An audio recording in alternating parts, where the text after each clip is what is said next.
এবং মুখ্যমন্ত্রী নিজের জায়গায় লস করেছেন। কলকাতাতে জোড়াসাঁকোতে বিজেপির লিড, শ্যামপুকুরে বিজেপির লিড, মানিকতলাতে সামান্য ৩-৪ হাজারের গ্যাপ, বেলগাছিয়া তো সামান্য গ্যাপ, রাসবিহারীতে ১,০০০ ভোটের গ্যাপ। কলকাতার ওয়ার্ডগুলোর সমীক্ষা দেখলে আপনি দেখবেন এটা বড় অংশের, বিরাট অংশের ওয়ার্ডে সেখানে তৃণমূল কংগ্রেস হেরে গেছে।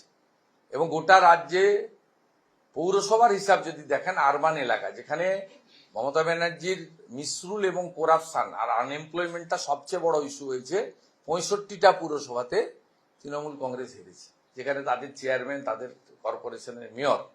তাই মমতা ব্যানার্জি কলকাতার আবাসনের এই ঘটনাটাকে তিনি তার ড্যামেজ হয়েছে মনে করেছেন, ড্যামেজ রিপেয়ারিং করার জন্য কাউন্সিলরকে পাঠিয়ে ক্ষমা চেয়েছে।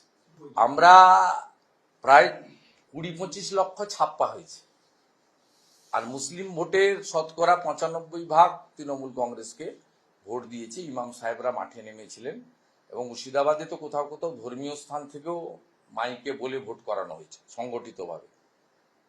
তারপরেও ভারতীয় জনতা পার্টির সঙ্গে কোনো তফাৎ নেই, ২,৩৫,০০,০০০ আর ২,৭৫,০০,০০০। আর এই যে গ্যাপটা আছে মাঝখানে, এই গ্যাপের মধ্যে শুধু ডায়মন্ড হারবারেই ছাপ্পা দেওয়া হয়েছে ১০ লক্ষের বেশি ভোট, কেশপুরে ছাপ্পা দেওয়া হয়েছে ১.৫ লক্ষের বেশি ভোট, ক্যানিং পূর্ব, ক্যানিং পশ্চিম, ভাঙড়ে অন্তত ৩ লক্ষ ভোট ছাপ্পা মারা হয়েছে। এরকম গোটা রাজ্যে হিসাব করলে যে অন্তত ২৫ লক্ষ ভোট ছাপ্পা দেওয়া হয়েছে, অন্তত ১৫ থেকে ২০ লক্ষ হিন্দু ভোটারকে ভোট দিতে দেওয়া হয়নি, আটকে দেওয়া হয়েছে। এই অসংখ্য গ্রাম আছে, আপনি যদি কালকে ক্যামেরা নিয়ে যান, গ্রামের লোক বলে দেবে যে আমরা ভোট দিতে পারিনি। অর্থাৎ স্বাভাবিকভাবে সামগ্রিকভাবে ভোটের সংখ্যার নিরিখে, ভোটের পার্সেন্টেজের নিরিখে খুব একটা তফাৎ তৃণমূল কংগ্রেসের সঙ্গে নেই।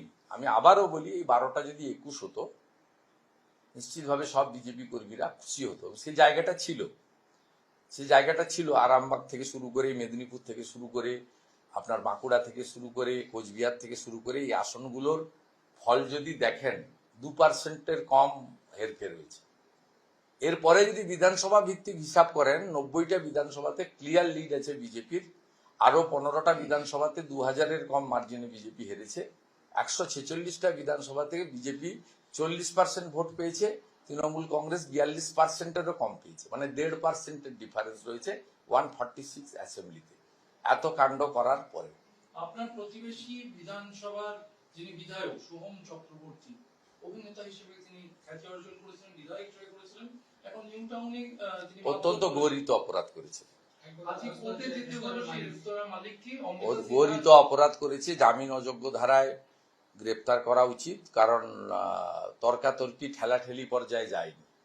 এটাকে আপনার যেটাকে বলে সিম্পল ইঞ্জুরি বলা যায় না, যেভাবে মেরেছেন লোকটাকে, এটা ওর লোকটার মৃত্যু হতে পারত। It's a attempt to murder, 307 লাগানোর মতো কেস, এবং এর উইটনেস দরকার নেই, একদম ভিডিও ফুটেজে ক্লিয়ার আছে।